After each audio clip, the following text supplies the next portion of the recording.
I was like, whoa, what did you call her? You know, when I first heard it, like, I was like shocked. I was like, oh my gosh, did she just call uma chave numa xícara, uma chave numa xícara, uma chave numa xícara? Oi pessoal, tudo bem? Aqui é Nick de novo e no vídeo de hoje eu vou falar um pouquinho das diferenças entre o português brasileiro e o português de Portugal. Então, vamos lá!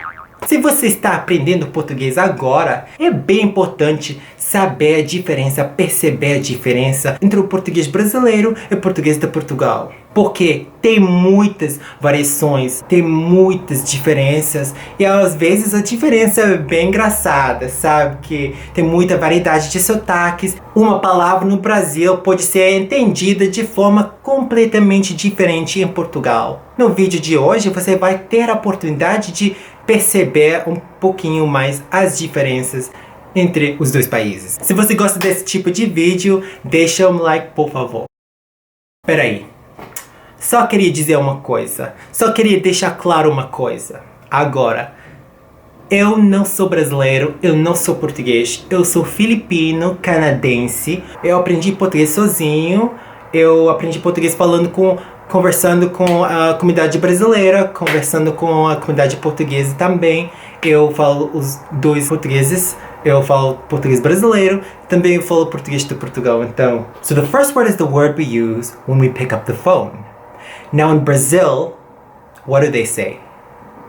Brazilians, when they pick up the phone, they say alô, alô, just like how they do in different parts of Latin America. However, I learned this when I was watching a TV show. In Portugal, when they pick up the phone, they say estou, estou, or tô. And when I first heard this, I was actually watching a movie. Actually, no, I was watching a series. It's like an Angolan novella. It's called Windeck. Yeah, Windeck. I was watching and like Rosa, one of the villains in the show, she picks up the phone all serious and everything. She's like, estou.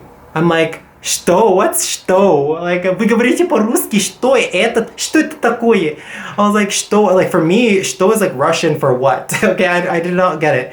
So, что or то stands for estou, like estou aqui, like I'm here.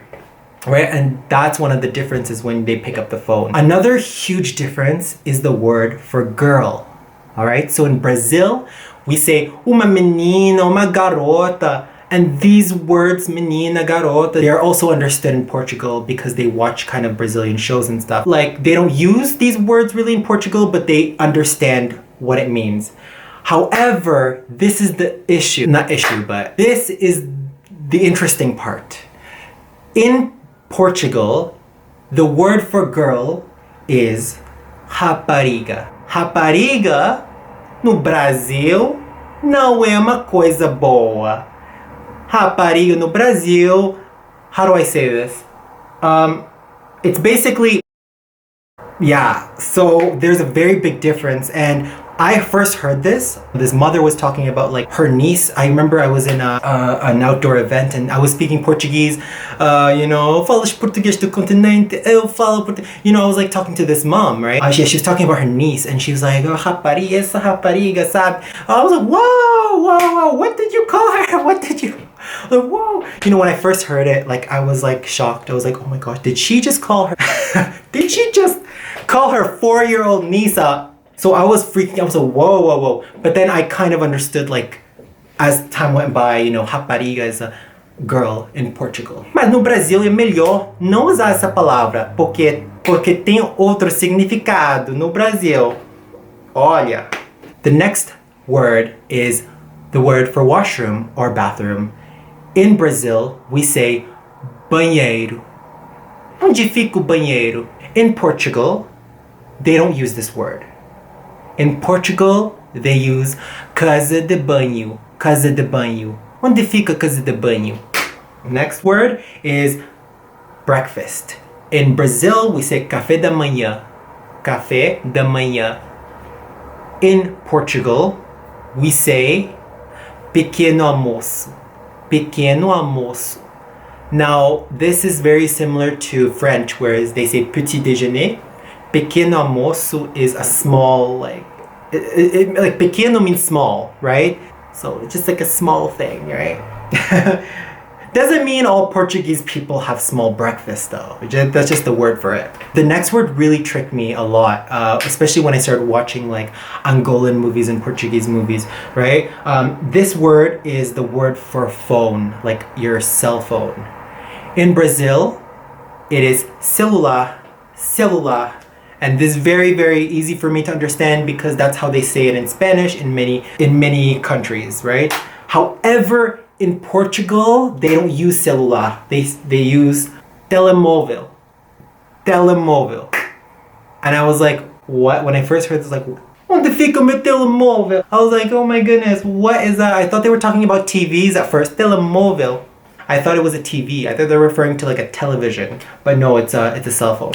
Another really important word that's used a lot is the word for awesome or cool or nice or amazing. This is a very useful word because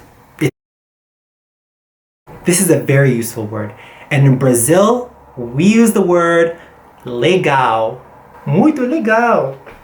In Portugal, they don't use this word. In fact, the word legal literally means legal, as in a legal document or something to do with the law. In Portugal, they have a different word, and this word is fixe, fixe. Or they also say giro, giro. You'll hear both of these words used for cool, awesome, fantastic, etc., etc. Next one is a cup. Like, would you like a cup of tea? In Portugal, they say uma chávena.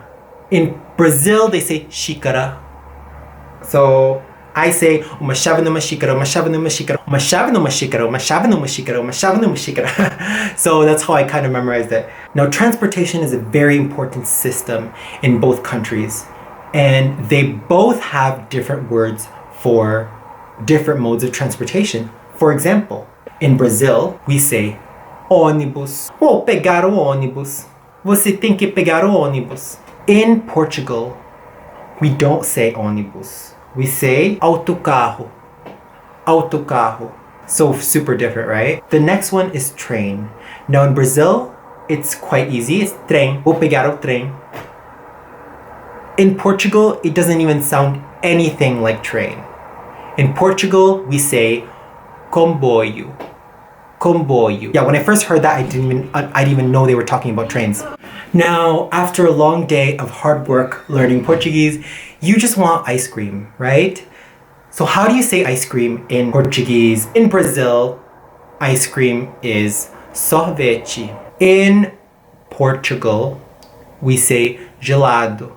Gelado. Okay? I hope that video was super interesting. These are the top different words between the two countries, and I think it's really important if you're learning Portuguese right now to know these differences, because even if you are learning Brazilian Portuguese, you will come across Portuguese people from Portugal and vice versa. If you're learning the European Portuguese, chances are you will meet Brazilians for sure. Okay, so it's really important to know both of them. I started learning Portuguese with the Brazilian Portuguese, but I immediately started to learn the European one in like a year, because I was speaking with Portuguese people from Portugal all the time, and I think it's really important if you are studying Portuguese to just know both. Right? Well, doesn't mean you have to speak with both accents, but just really have an understanding of the difference between both, the different words used in different contexts, because sometimes it doesn't even sound the same. It sounds completely different, like comboio, trem, comboio. How are you supposed to know, right? Yeah, but with the internet and YouTube videos and movies and like within media, I think people are starting to understand each other a bit better.